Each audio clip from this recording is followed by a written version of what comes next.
Live. And why am I on the... There is no transition video. I'm on the side now. Well, is that better? I guess so. Hi, good morning.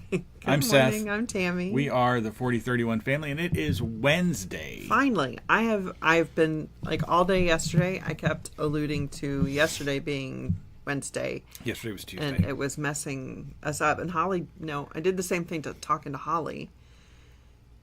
I don't know. Multiple times yesterday it was Wednesday. It wasn't. It is now. Yeah. So the week is apparently very slowly progressing for me.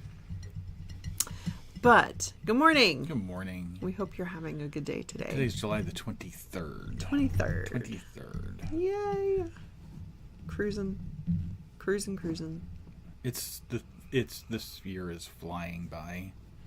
It is. I can't believe it's late July. It is. It's crazy. Right? It's very crazy.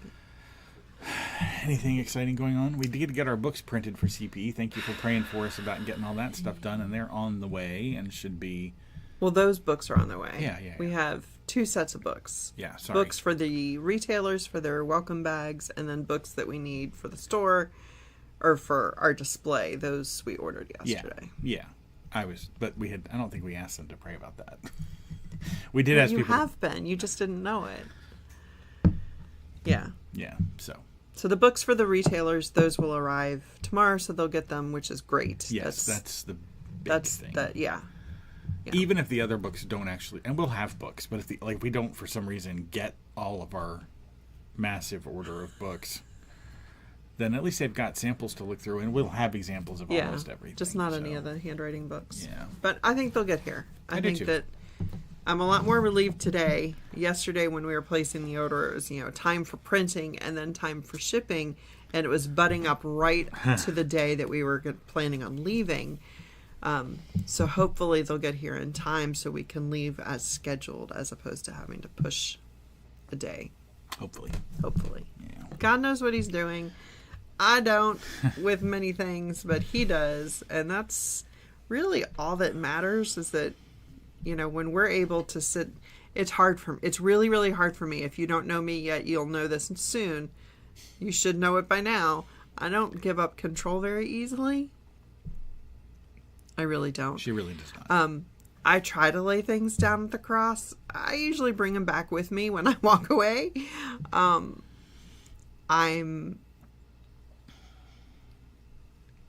Like if a child says, how do I do this? How do I take care of whatever? My response is almost always going to be, don't worry, I'll get it. Yes. So we have kids at 15 who go, how do I clean this spoon? No, it's not that bad. It's not that bad. Sometimes it feels like it. It's not good. Yesterday, though, I was proud of myself when I was asked a question. Instead of saying, don't worry, I'll take care of it, it was turn around and look to see what you have. So it was forward progress. It was. But I don't know. I'd like to think I'm not the only one who at times when people ask how to do something, sometimes it's just easier to say, don't worry, I'll get it, instead of taking the time to teach someone, because I could have had it done before I teach them. Does that make sense? But unfortunately, in doing that, I'm not helping that person. You're not teaching them, right? Although you're not a different person today than you were 10 years ago when we had other children the same age as the ones that we have that we're dealing with this now, and they've all grown up to be responsible adults who take care of their own stuff. So, and truth be told, I know said child knew how to do this. I think said child, just like we had 10 years ago, didn't want to do it. So, and I get that mentality too. How do I clean the spoon? Again, it wasn't a spoon. No, it wasn't a spoon. But yeah, it's definitely easier sometimes to feign ignorance and let someone else handle it than to just get off your butt and do it. Boy, that is applicable in so many situations, isn't it? Just get off your butt and do it. Yeah. We should move on because we'll get in trouble if we go any further into this. So just as a quick aside,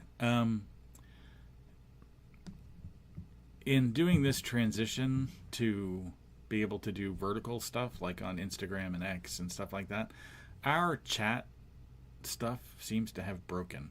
So we're going to try to keep up with it. We're going to try and keep up with it. She has Facebook there. We just got notification. Somebody's jumped on Facebook.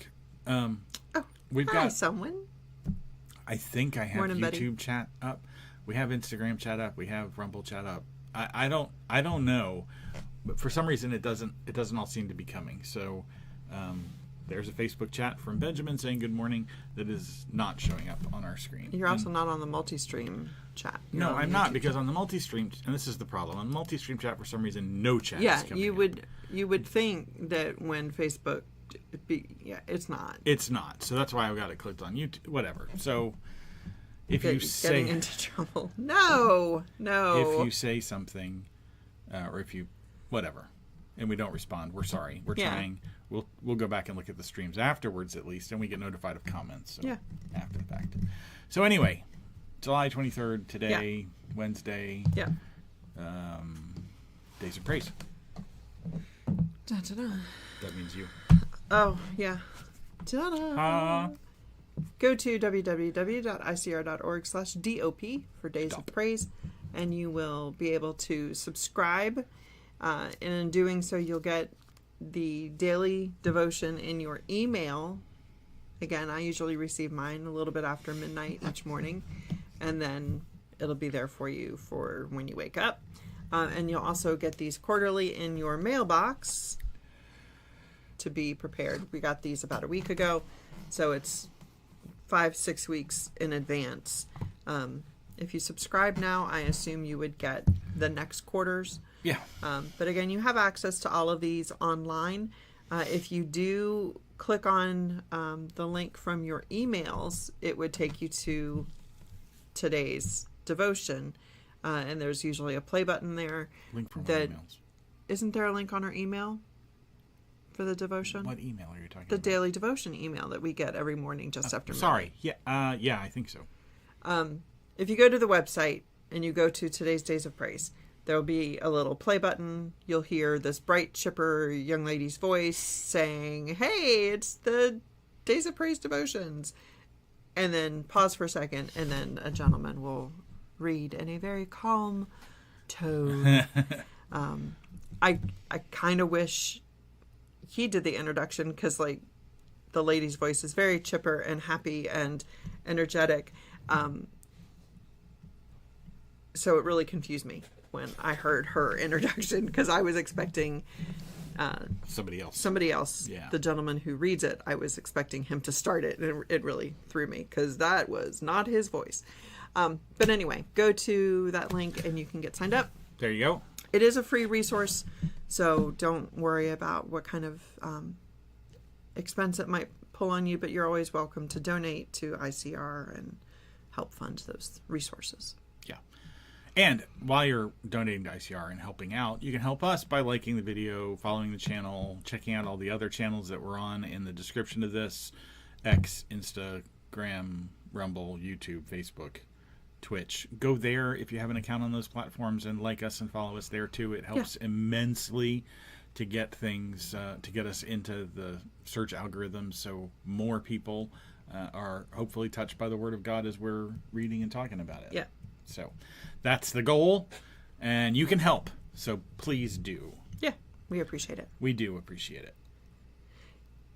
Yeah, Yes, we I know. knew it was him. I was just, I really like Dave's voice. Benjamin was pointing out it's Dave Napier from the Institute for Creation Research's events department does the reading of Days of Praise, and he's got a great tone for it. He's got a great voice for it. We should just let him read it. And he reads it well. Like, and that's a legitimate statement. He reads it well. He does. There Yeah. are a lot of people who will just read words and not read inflection or you know what I mean? Mm-hmm. They don't emote into it. They're just reading to you. And I think that could come across really bad. So I appreciate Dave's interpretation, if you will, when he does these. He does it's enjoyable to listen to. And it's only, it's usually about 3 minutes. Under 3. Today's is 3 minutes and 3:07. 7 seconds. But if you take out the introduction, which is probably 10 or 15 seconds, then it's under Yeah. 3 minutes. Yeah. So- We're not going to take 3 minutes. We're going to take a little longer. But we can't see the clock again. Oh. So it's up there. I have it over there. Anyway, There so it is. today's devotion is from Dr. Brian Thomas. It is entitled Hardened Hearts, and the text comes from Joshua chapter 11, verse 20. Am I reading today? Yes, you are. Is that the case? For it was of the 3 Lord. days in a row. What if I start crying? I think I would break. You don't cry very much. For it was of the Lord to harden their hearts, that they should come against Israel in battle, that he might destroy them utterly, that they might have no favor, but that he might destroy them as the Lord commanded Moses. And by the way, if you were to cry, Yeah. the empath that I am, I would start crying. And then I would have to do the devotion And you'd in have tears. to do it anyway. Right. So don't cry. No, yeah. Okay. We won't do that. then. Okay. Well, that's kind of a hard verse, isn't it? For it was of the Lord to harden their hearts, that they should come against Israel in battle. So God made people fight Israel, Yeah. that he might destroy them utterly. Not just destroy them, utterly. Yeah. And that they might have no favor, but that he might destroy them. That's pretty Yeah. intense. When read out of context, says Dr. Thomas, verses like this What? We don't read things out of context. verses like this seem to contradict verses like John 3:16 that says God loves everyone. John 3:16, if you don't know, says, "For God so loved the world that he gave his only begotten Son, that whosoever believeth in him should not perish but have everlasting life." Yes. All right, since I read it, you gotta jump in and fix it though, because it doesn't mean that God loved the world so much. We're getting controversial. It's in not like controversial. 3 minutes. Where'd the time go? it's been not 2 controversial. minutes. It's a context thing. It is controversial because people don't understand. People talk about how much God loved everyone, And that's he true. does. But that's not what that verse says. Yeah. Right. So But that- I didn't know this until the verse recently. says, "For God so loved the world that he gave his only begotten Son." So love the And that's world. not what it says. Because in the context, Jesus, who's talking to Nicodemus at this point, is talking about how when the Israelites were in the wilderness in the book of Numbers, that there were serpents, there were snakes that were biting them, and anybody that got bit was dying. So it was a pretty big thing. And so Moses was instructed to make a serpent out of bronze and put it up on a stick and hold it up. And God said, anybody who looks at the serpent will be saved. And so Moses did that. He made a serpent out of bronze, put it on a stick, and stuck it up in the air. And everybody who looked at it didn't die from the snake bites. Okay, that's great. But that's what Jesus is telling Nicodemus. He's like, just like Moses lifted up the serpent in the wilderness, so must the Son of Man be lifted up. Again, prophesying his own death by crucifixion there. And saying, anyone who looks to him, the Son of Man raised up and crucified on our behalf, will be saved. For God loved the world in this way. That's what the "so" means. It's pointing back to the Son of Man being lifted up, like Moses lifted up the serpent. And God loved the world that way. For God so loved the world. God loved the world in that way, that he gave his only begotten Son to be lifted up, so that anybody who looks upon him or trusts upon him should not perish. That's why context is so important, because if you take the verse, same words, they have a slightly different meaning. And Yeah, it gives so you here is an adverb. it gives you a different takeaway. That's right. No, it's not an adverb. He so loved the world. It's not. That's an adverb. Right, that's Tell me. what I mean. That when you take it out of context, Oh, it's yes, it being becomes- read like an adverb. Right, not He as- loved the world so much. He just didn't use the word much. No. Right. He's setting up a metaphor or Yeah. a simile. simile. Right. So that's the thing there. So, when read out of context, verses like this seem to contradict verses like John 3:16 that say God loves everyone. Details that help resolve this apparent contradiction also highlight the Lord's generosity. Well, I don't even think that's an apparent contradiction. Personally, you know who God is. God is the author of life, and so God gets to decide when people die. Mm-hmm. To say that God is not being loving because he determines that these people die now versus you die then, or he dies there, or she dies whenever. Mm-hmm. That's the Lord's decision for everyone. And he gets to decide how our lives are going to be used. Right. Even if it means being used through death. Correct. That's exactly right. Thousands of Israelites, Dr. Thomas continues, have been wandering in the desert or in the wilderness for 40 years before Joshua led them to sack Jericho, Ai, and other pagan cities. The pagans knew what was coming. Rahab of Jericho said, I know that the Lord has given you the land and that your terror has fallen upon us, for we have heard how the Lord dried up the water of the Red Sea for you. So the people living in Canaan 40 plus years later still talked about the Israelites crossing the Red Sea, right?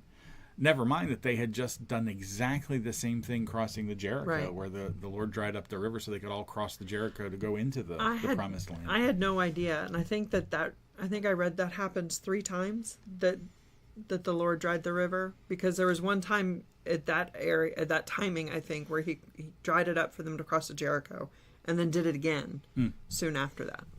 Yeah. As I understand it was, when there's the verse in one of the Samuels, where it talks about building your Ebenezer. Your Ebenezer, right. And they did that in the middle of the dry Jericho. Right. They put the stones that marked the 12 stones. They put 12 stones to signify the 12 tribes. Yeah. For again, a monument. Yep. Soon after, a cadre of nearby Gibeonites masqueraded as a faraway people in hopes it would preserve them. Joshua discovered their plot and asked them to explain it. The Gibeonites replied, Because it was certainly told thy servants how that the Lord thy God commanded his servant Moses to give you all the land and to destroy all the inhabitants of the land from before you. Therefore we were sore afraid of our lives because of you and have done this thing. So they saw the writing on the wall, as it were, that they were to be ejected or killed. If the Lord certainly told the Gibeonites about his plans, their neighbors likely knew too. Yet they fought God instead of seeking him, except for Rahab and her family, whom God preserved. The Lord showed his generosity by informing the nations in the land of his intentions more than a generation ahead of time. Wow. They refused to choose him, so he hardened their hearts. It's interesting because, if the point is to kill everybody who's in the land, and you know that they're going to come in and kill everybody who's in the land, what should you do? Get out of the land. Yeah. Right? I mean, that's the point. And those who refused, who thought, no, we can fight our way out of this. They chose against God. They chose against God, right. Yeah, and it's interesting, it's not only that Rahab and her family were preserved. And again, Rahab was a prostitute in the city of Jericho. Mm-hmm. But when the walls fell, only her apartment remained, which was in the wall. And the amazing thing about that is that God used one of her descendants. Mm-hmm. Ruth? Yeah. To be, and therefore Rahab herself is in the ancestral line of Jesus of Nazareth. Yeah, it's pretty amazing. It goes all the way back to David, and then to Jesse, and then to Boaz, and then to Obed, and then to Obed, and then to Boaz, and Ruth, all the way back up to Rahab. So, yeah. Well, that's also where it shows how much talking about Rahab, how God can use. Don't look upon people who may not be the people you assume God will use, because God's going to use the exact people he needs to use. Well, that's and they don't have to be. It's not always the prim and proper. They don't have to be churchgoers. We talked a couple weeks about Cyrus, king of a pagan nation, no follower of God, but God called him 400 or 200 years beforehand. God called him. Yes, Ruth. Yeah, Boaz is directly. Yeah, thank you. But still, the point is, Rahab is in the line of the Messiah. Right. How controversial. What was I saying? Using Cyrus. Oh, using Cyrus, yeah, a king of a pagan nation who didn't know God, but God calls him my anointed. I mean, Same here with Rahab, a prostitute living in a pagan city, in a Canaanite city, and she helps. She responds to God's call to her and acts on it and helps save Joshua and Caleb, who were in the city of Jericho, who she saved. So yeah, God uses everybody in one way, shape, form, or another. Yeah, and sometimes you're the one whose heart has been hardened, that he leads into battle against him. Yeah. But those were people who chose not to follow him. Yeah.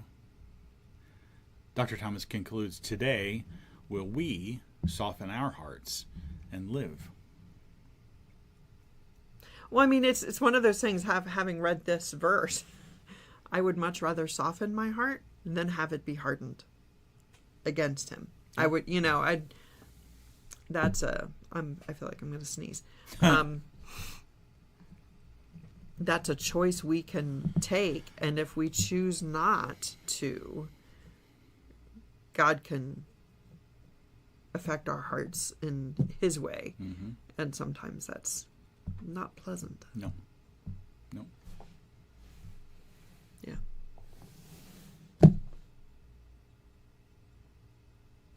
It's really hard. It's like all I hear is it Pat Benatar, harden my heart. It's like all I have going through my head right now. Right. And I don't think that's what was intended either. What is that? That's somebody fissure on spamming. Yeah. Someone's spamming. That's all right. And there it goes. We can get rid of it. We have power too. Yeah. So, anyway, that's the devotion today. Hardened hearts, and of course, God hardened Pharaoh's heart is the big. When you talk about God hardening hearts, a lot of people are uncomfortable with that because they really want to have free will, right? We only have a free will as far as God allows us to have a free will. And some people he uses, like we're talking about here, in this instance, hardening the hearts of the Canaanites to come against God 400 plus years before, hardening the heart of Pharaoh to prevent him from releasing the Jews, that he might demonstrate his power and glory in unfathomable ways up until that point, through the plagues and the Passover and then the Red Sea crossing, and then so many things at the time. So anyway, yeah, I'd much rather live my life on the side of God than having him turn away from me. It's sad to think about. Yeah, indeed so. So anyway, that's our devotion for today. Yeah. And we're sticking to it. Yeah. I do hope you guys have a great rest of your day today. It's Wednesday, so hopefully you've got church activities or something that you can be participating in. I think our church is actually still off tonight, although there's one group meeting and our son is teaching. So yeah, good luck to you, sir. It's final class. His final class tonight. That's right. So that'll be good. And then August. Well, no, we still have July next week, right? Yes, we do. And then August. One more week. Well, we hope you have a great day. Again, please feel free to drop any comments that you might have so we can follow up with you. If there's anything we can pray over with you, please feel free to ask for prayers as well. As Seth said, go to the other platforms, like, follow, subscribe, do whatever it needs to do so that this message can get to the people that God needs it to get to. Please. That would be very helpful. Yeah, we'd be grateful. And if you're seeing this on Facebook, Facebook is weird. We can't stream to our own page live until we get to 100 followers. So if you can go to facebook.com/the4031 family, if you do nothing else, follow that page so that we can get there and we can stop pushing things to my personal page. Which isn't a problem either. It's not a problem. No, well, good morning, Mrs. Becky. Mrs. Becky Campbell. Huh. Hey. Yeah, talk about kids growing up. No joke. Oh, my word. Right? Wow. I just, no, not allowed. Right? That's, yeah, every time one of their stories crosses my Facebook, I'm like, that is just not possible. It's not, but It's not what a possible. beautiful family. Indeed so. Yeah. Say hello to Aaron and all the kids for us. Yeah. Someday we'll have to tell you about the cannibals living in our attic. Medgewood's like, no! Oh, man. So thank you again for being here, live or later. We appreciate your time. We're not going to we hope not to waste it. No. And it's good to stay in the Word, so. We're going to be doing it anyway. That's right. So Although we're going to have to shift it in a few weeks. Yeah, we'll get to that. We'll get to that. So, anyway, for the 4031 family today, hope you have a blessed day. But I'm Seth. I'm Tammy. Don't forget today that He's God. And we're not. So, rest in that. Have a great day, and we'll see you tomorrow morning at 9:30. Amen. Bye. I don't know why I said amen. I don't either. That was weird. Have a good day. Have a good day.